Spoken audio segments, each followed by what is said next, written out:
Atos dos Apóstolos. Capítulo 51. Um fiel subpastor.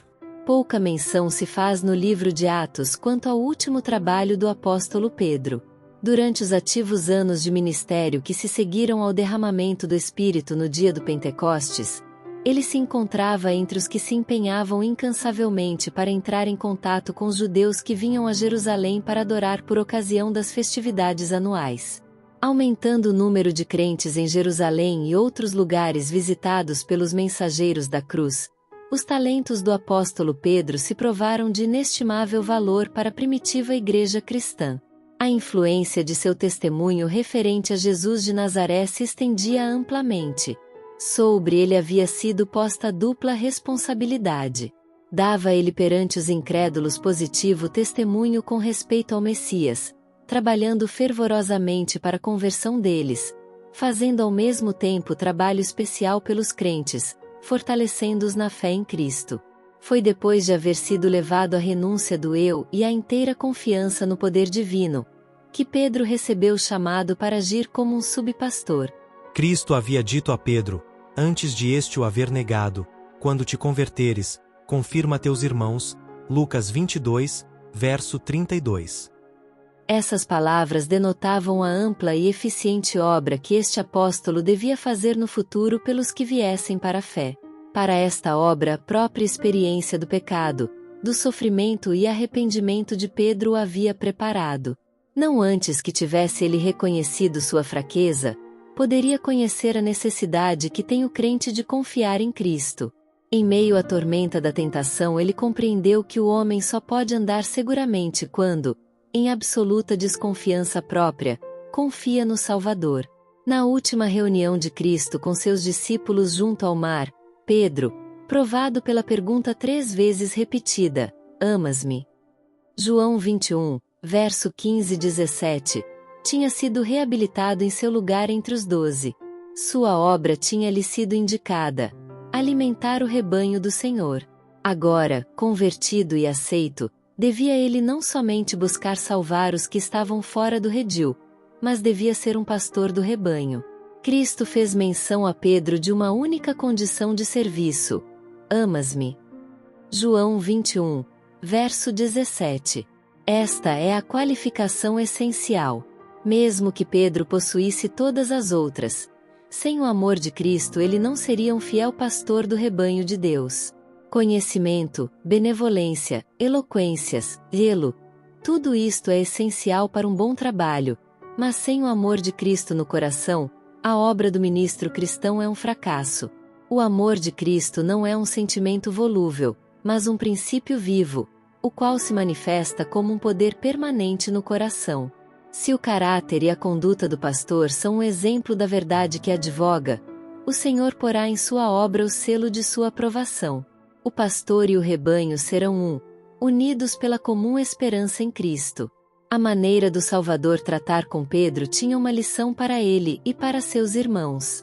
Conquanto tivesse Pedro negado a seu Senhor, o amor de Jesus por ele jamais vacilara. E ao assumir o apóstolo o encargo de ministrar a outros, devia tratar o transgressor com paciência, simpatia e compassivo amor. Lembrando sua própria fraqueza e queda, devia tratar as ovelhas e cordeiros entregues a seu cuidado com a mesma ternura que Cristo tivera com ele. Os seres humanos, dados eles próprios ao mal, são inclinados a tratar duramente com os tentados e os que erram. Eles não podem ler o coração, não conhecem suas lutas e pesares. Necessitam aprender a respeito da repreensão que é amor, do golpe que fere para curar, da advertência que fala de esperança. Durante seu ministério, Pedro vigiou fielmente o rebanho que lhe fora confiado, tornando-se assim digno do encargo e responsabilidades que lhe foram outorgados pelo Salvador. Exaltou sempre a Jesus de Nazaré como a esperança de Israel, o Salvador da humanidade. Mantinha sua própria vida sob a disciplina do Mestre por excelência. Buscava, por todos os meios ao seu alcance, educar os crentes para o serviço ativo. Seu piedoso exemplo e incansável atividade inspiravam muitos jovens promissores a se entregarem inteiramente à obra do ministério. Com o passar do tempo, a influência do apóstolo como educador e líder cresceu, e conquanto jamais perdesse de vista sua preocupação de trabalhar especialmente pelos judeus, levou contudo seu testemunho a muitas terras, e fortaleceu a fé de multidões no Evangelho. Nos últimos anos de seu ministério, Pedro foi inspirado a escrever aos crentes dispersos no Ponto, Galácia, Capadócia, Ásia e Bitínia. 1 Pedro 1, verso 11. Suas epístolas foram um meio de reavivar o ânimo e fortalecer a fé daqueles que estavam sofrendo provas e aflições, e de renovar as boas obras dos que, assediados por tentações de toda ordem, estavam em perigo de perder seu apego a Deus. Essas cartas levam a impressão de terem sido escritas por alguém em quem os sofrimentos de Cristo, bem como sua consolação, tinham sido abundantes, alguém cujo ser todo tinha sido transformado pela graça, e cuja esperança de vida eterna era certa e firme. No início de sua primeira carta, o encanecido servo de Deus rende a seu Senhor tributo de louvor e graças. Bendito seja o Deus e Pai de nosso Senhor Jesus Cristo, exclama, que, segundo a sua grande misericórdia, nos gerou de novo para uma viva esperança, pela ressurreição de Jesus Cristo dentre os mortos, para uma herança incorruptível, incontaminável, e que se não pode murchar, guardada nos céus para vós, que mediante a fé estáis guardados na virtude de Deus para a salvação, já prestes para se revelar no último tempo. 1 Pedro 1, versos 3 a 5. Nesta esperança de uma herança segura na terra renovada rejubilavam-se os primeiros cristãos, mesmo em tempos de severa prova e aflição. Em que vós grandemente vos alegrais, escreveu Pedro, ainda que agora importa, sendo necessário, que estejais por um pouco contristados com várias tentações, para que a prova da vossa fé, muito mais preciosa do que o ouro que perece e é provado pelo fogo, se ache em louvor, e honra, e glória, na revelação de Jesus Cristo, ao qual, não o havendo visto, amais, no qual, não o vendo agora, vos alegrais com gozo inefável e glorioso, alcançando o fim da vossa fé, a salvação das almas. 1 Pedro 1, versos 6 a 9. As palavras do apóstolo foram escritas com o objetivo de instruir os crentes de todas as épocas, e têm significado especial para os que vivem no tempo em que já está próximo o fim de todas as coisas. Suas exortações e advertências, bem como suas palavras de fé e de ânimo, são de necessidade para todas as almas que desejem conservar sua fé firmemente, até ao fim. Hebreus 3, verso 14. O apóstolo procurou ensinar aos crentes quão importante é guardar a mente devagar por temas proibidos, ou de gastar sua energia em assuntos triviais. Os que não querem cair presa dos enganos de Satanás, devem guardar bem as vias de acesso à alma, devem se esquivar de ler, ver ou ouvir tudo quanto sugira pensamentos impuros. Não devem permitir que a mente se demore ao acaso em cada assunto que o inimigo das almas possa sugerir. O coração deve ser fielmente guardado, pois de outra maneira os males externos despertarão os internos, e a alma vagará em trevas. Portanto, cingindo os lombos do vosso entendimento, escreveu Pedro, sede sóbrios, e esperai inteiramente na graça que se vos ofereceu na revelação de Jesus Cristo, não vos conformando com as concupiscências que antes havia em vossa ignorância, mas, como é santo aquele que vos chamou, sede vós também santos em toda a vossa maneira de viver, porquanto escrito está, sede santos, porque eu sou santo. 1 Pedro 1, versos 13 a 16.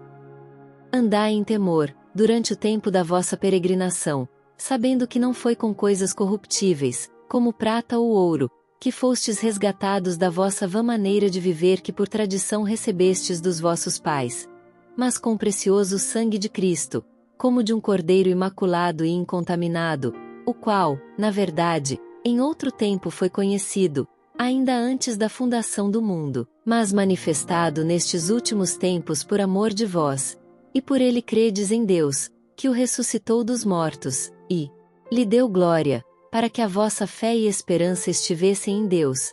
1 Pedro 1, versos 17 a 21. Se a prata e o ouro fossem suficientes para a compra da salvação do homem, quão fácil isto teria sido para aquele que diz: minha é a prata, e meu é o ouro. Ageu 2, verso 8.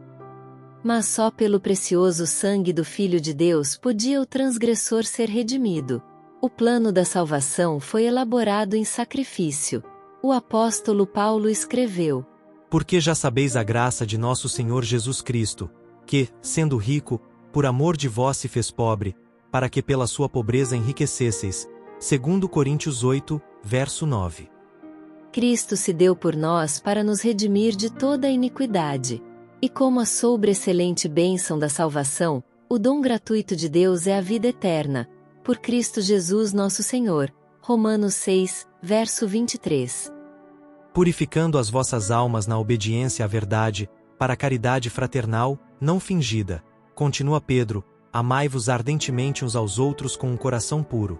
A palavra de Deus, a verdade, é o conduto pelo qual o Senhor manifesta seu espírito e poder. A obediência à palavra produz o fruto da qualidade requerida, caridade fraternal, não fingida. 1 Pedro 1, verso 22. Este amor tem a sua origem no céu, e conduz aos mais altos motivos e ações altruístas. Quando a verdade se torna um princípio dominante na vida, a alma é gerada, não de semente corruptível, mas da incorruptível, pela palavra de Deus, viva, e que permanece para sempre. 1 Pedro 1, verso 23. Este novo nascimento é o resultado de receber Cristo como a palavra de Deus. Quando, mediante o Espírito Santo, as verdades divinas são impressas no coração, surgem novas concepções, e as energias outrora dormentes despertam para cooperar com Deus. Assim foi com Pedro e seus condiscípulos. Cristo foi o revelador da verdade ao mundo. Por ele a incorruptível semente, a palavra de Deus, foi semeada no coração humano. Muitas, porém, das mais preciosas lições do grande ensinador foram ditas aos que então não as entenderam. Quando, depois de sua ascensão, o Espírito Santo levou seus ensinos à lembrança dos discípulos, seus dormentes sentidos despertaram. O significado dessas verdades brilhou-lhes no espírito como nova revelação, e a verdade, inalterada e pura, encontrou lugar para si. Então a maravilhosa experiência da vida do Salvador tornou-se deles. A palavra testificou por intermédio deles, homens por ele escolhidos, e eles proclamaram a poderosa verdade. O Verbo se fez carne, e habitou entre nós, cheio de graça e de verdade. E todos nós recebemos também da sua plenitude, e graça por graça. João 1, versos 14 e 16. O apóstolo exortou os crentes a estudar as Escrituras, por cuja compreensão adequada poderiam eles fazer obra segura para a eternidade. Pedro sabia que na experiência de cada alma finalmente vitoriosa haveria cenas de perplexidade e prova, mas sabia também que a compreensão das Escrituras capacitaria o tentado a relembrar promessas que lhe confortariam o coração e fortaleceriam a fé no Onipotente. Porque toda a carne é como erva, declarou o apóstolo, e toda a glória do homem como a flor da erva. Secou-se a erva, e caiu a sua flor, mas a palavra do Senhor permanece para sempre. E esta é a palavra que entre vós foi evangelizada. Deixando, pois, toda a malícia, e todo o engano, e fingimentos, e invejas, e todas as murmurações, desejai afetuosamente, como meninos novamente nascidos, o leite racional, não falsificado, para que por ele vades crescendo, se é que já provastes que o Senhor é benigno. 1 Pedro 1, versos 24 e 25. Muitos dos crentes a quem Pedro dirigiu suas cartas estavam vivendo no meio do paganismo, e muito dependia de permanecerem eles fiéis à alta vocação de sua profissão. O apóstolo insistia em seus privilégios como seguidores de Cristo Jesus. Vós sois a geração eleita, escreveu, o sacerdócio real, a nação santa, o povo adquirido para que anuncieis as virtudes daquele que vos chamou das trevas para a sua maravilhosa luz, vós, que em outro tempo não erais povo, mas agora sois povo de Deus, que não tinhais alcançado misericórdia, mas agora alcançastes misericórdia. 1 Pedro 2, versos 9 e 10. Amados, peço-vos, como a peregrinos e forasteiros, que vos abstenhais das concupiscências carnais que combatem contra a alma, tendo o vosso viver honesto entre os gentios, para que, naquilo em que falam mal de vós, como de malfeitores, glorifiquem a Deus no dia da visitação, 1 Pedro 2, versos 11 e 12. O apóstolo esboça com clareza a atitude que deveriam os crentes sustentar em relação às autoridades civis. Sujeitai-vos, pois, a toda a ordenação humana por amor do Senhor, quer ao rei, como superior, quer aos governadores, como por ele enviados para castigo dos malfeitores, e para louvor dos que fazem o bem. Porque assim é a vontade de Deus, que, fazendo bem, tapeis a boca à ignorância dos homens loucos, como livres, e não tendo a liberdade por cobertura da malícia, mas como servos de Deus. Honrai a todos. Amai a fraternidade. Temei a Deus. Honrai o rei. Os que eram servos, foram aconselhados a permanecer sujeitos com todo temor aos senhores, não somente aos bons e humanos, mas também aos maus. Porque, continua o apóstolo, é coisa agradável, que alguém, por causa da consciência para com Deus, sofra agravos, padecendo injustamente. Porque, que glória será essa, se, pecando, sois esbofeteados e sofreis? Mas se, fazendo bem, sois afligidos, e o sofreis, isso é agradável a Deus. Porque para isto sois chamados, pois também Cristo padeceu por nós, deixando-nos o exemplo, para que sigais as suas pisadas. O qual não cometeu pecado, nem na sua boca se achou engano. O qual, quando o injuriavam, não injuriava, e quando padecia não ameaçava, mas entregava-se àquele que julga justamente, levando ele mesmo em seu corpo os nossos pecados sobre o madeiro, para que, mortos para os pecados, pudéssemos viver para a justiça, e pelas suas feridas fostes sarados. Porque éreis como ovelhas desgarradas, mas agora tendes voltado ao pastor e bispo das vossas almas. O apóstolo exorta as mulheres cristãs a manterem vida pura e serem modestas no traje e no comportamento. O enfeite delas, aconselhou, não seja o exterior, no frisado dos cabelos, no uso de joias de ouro, na compostura de vestidos, mas o homem encoberto no coração, no incorruptível traje de um espírito manso e quieto, que é precioso diante de Deus. A lição se aplica aos crentes em todas as eras. Pelos seus frutos os conhecereis. Mateus 7, verso 20. O adorno interior de um espírito manso e quieto é inestimável. Na vida do verdadeiro cristão, o adorno externo está sempre em harmonia com a paz e a santidade internas. Se alguém quiser vir após mim, disse Jesus, renuncie-se a si mesmo, tome sobre si a sua cruz, e siga-me. Mateus 16, verso 24. O sacrifício e a negação do eu assinalarão a vida do cristão. E a evidência de que o gosto está mudado será vista no vestuário de todo aquele que anda na vereda aberta para os redimidos do Senhor. É justo amar o belo e desejá-lo, mas Deus deseja que primeiro amemos e busquemos a beleza do alto, que é imperecível. Nenhum adorno externo se compara em valor ou amabilidade com o espírito manso e quieto, o linho fino, branco e puro. Apocalipse 19, verso 14. Que todos os santos da terra usarão. Essa veste os fará belos e amados aqui, e será depois sua senha para admissão ao palácio do rei. Sua promessa é: comigo andarão de branco, porquanto são dignas disso. Apocalipse 3, verso 4. Olhando com visão profética para os perigosos tempos em que a Igreja de Cristo estava para entrar, o apóstolo exortou os crentes a permanecerem firmes em face das provas e sofrimentos. Amados, escreveu ele, não estranheis a ardente prova que vem sobre vós para vos tentar, como se coisa estranha vos acontecesse. As provas são parte da educação recebida na escola de Cristo, para purificar os filhos de Deus da escória do que é terreno. É porque Deus está guiando seus filhos que lhes sobrevêm experiências decisivas. Provas e obstáculos são seus métodos escolhidos de disciplina, e as condições por ele indicadas para o êxito. Aquele que lê os corações humanos conhece-lhes as fraquezas melhor do que eles mesmos as poderiam conhecer. Ele vê que alguns têm qualificações que, se apropriadamente dirigidas, poderiam ser usadas no avançamento de sua obra. Em sua providência, ele leva essas almas a diferentes posições e variadas circunstâncias, para que possam descobrir os defeitos que estão ocultos ao seu próprio conhecimento. Dá-lhes oportunidades de vencer esses defeitos, habilitando-se para o serviço. Não raro permite que o fogo da aflição os abrase, a fim de serem purificados.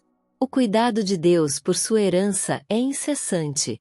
Ele não permite que sobrevenha a seus filhos nenhuma aflição que não seja essencial ao seu bem presente e eterno.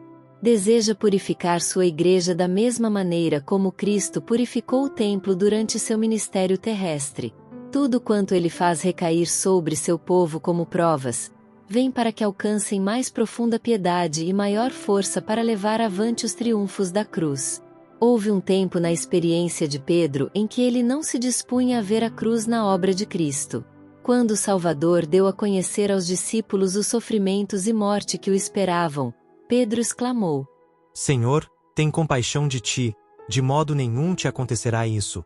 Mateus 16, verso 22. A compaixão própria, que se esquivava de seguir a Cristo no sofrimento, preparou as razões de Pedro. Foi para o discípulo uma amarga lição, que ele não aprendeu senão vagarosamente, a de que a senda de Cristo na terra é feita de sofrimento e humilhação. Porém na fornalha de fogo ardente devia ele aprender essa lição. Agora, quando seu corpo outrora ativo estava curvado ao peso dos anos e trabalhos, pôde ele escrever: Amados, não estranheis a ardente prova que vem sobre vós para vos tentar, como se coisa estranha vos acontecesse. Mas alegrai-vos no fato de serdes participantes das aflições de Cristo, para que também na revelação da sua glória vos regozijeis e alegreis. Dirigindo-se aos anciãos da igreja, no tocante às suas responsabilidades como subpastores do rebanho de Cristo, o apóstolo escreve: Apacentai o rebanho de Deus que está entre vós, tendo cuidado dele, não por força, mas voluntariamente, nem por torpe ganância, mas de ânimo pronto, nem como tendo domínio sobre a herança de Deus, mas servindo de exemplo ao rebanho. E, quando aparecer o sumo pastor, alcançareis a incorruptível coroa de glória. Os que ocupam a posição de subpastores devem exercer atento cuidado sobre o rebanho do Senhor. Isto não quer dizer vigilância ditatorial, mas que propenda a encorajar, fortalecer e a levantar. Ministrar significa mais que pregar sermões, significa trabalho zeloso e pessoal.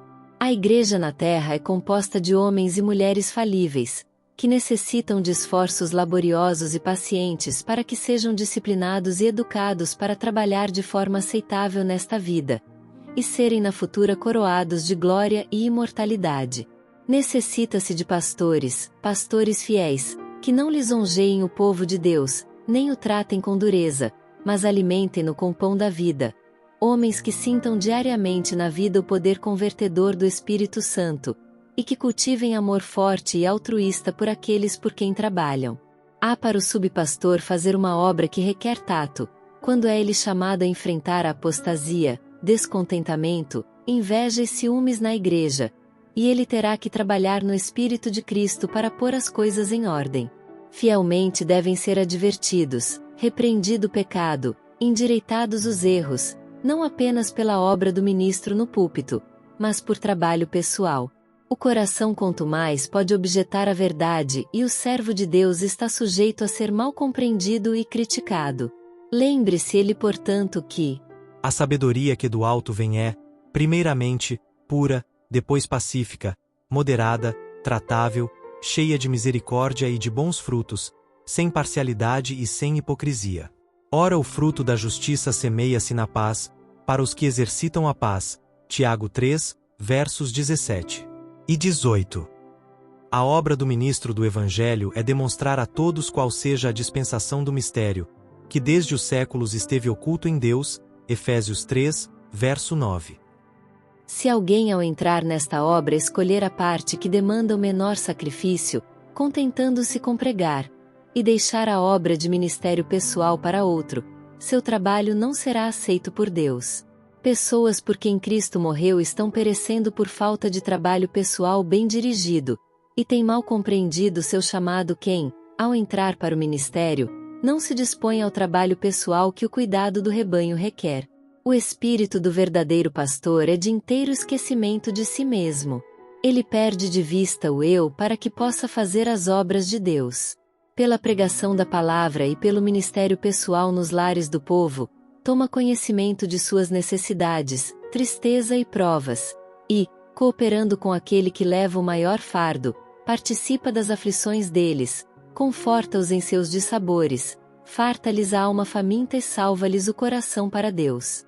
Nesta obra é o ministro assistido pelos anjos do céu, sendo ele próprio instruído e iluminado na verdade que o torna sábio para a salvação. Em relação com as instruções que dá aos que ocupam posições de responsabilidade na Igreja, o apóstolo esboça alguns princípios gerais que deviam ser seguidos por todos que estivessem incluídos na comunhão da Igreja. Os membros mais novos do rebanho eram exortados a seguir o exemplo dos mais velhos na prática da humildade cristã. Semelhantemente vós, mancebos, sede sujeitos aos anciãos, e sede todos sujeitos uns aos outros, e revesti-vos de humildade, porque Deus resiste aos soberbos, mas dá graça aos humildes. Humilhai-vos, pois, debaixo da potente mão de Deus, para que a seu tempo vos exalte, lançando sobre ele toda a vossa ansiedade, porque ele tem cuidado de vós. Sede sóbrios, vigiai, porque o diabo, vosso adversário, anda em derredor, bramando como leão, buscando a quem possa tragar.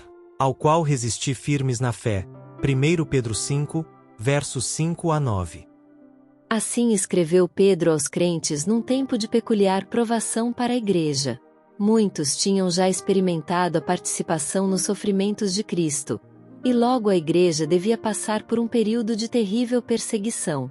Dentro de breves anos, muitos dos que tinham sido mestres e líderes na Igreja deviam depor a vida pelo Evangelho. Logo se levantariam lobos devoradores que não poupariam o rebanho. Mas nada disto devia desencorajar aqueles cujas esperanças estavam centralizadas em Cristo. Com palavras de encorajamento e ânimo, Pedro dirigiu o pensamento dos crentes das presentes provas e futuras cenas de sofrimento para uma herança incorruptível, incontaminável e que se não pode murchar. 1 Pedro 1, verso 4. E o Deus de toda graça, orou ele com fervor, que em Cristo Jesus vos chamou à sua eterna glória. Depois de haverdes padecido um pouco, ele mesmo vos aperfeiçoará, confirmará, fortificará e fortalecerá. A ele seja a glória e o poderio para todo o sempre. Amém. 1 Pedro 5, versos 10 e 11.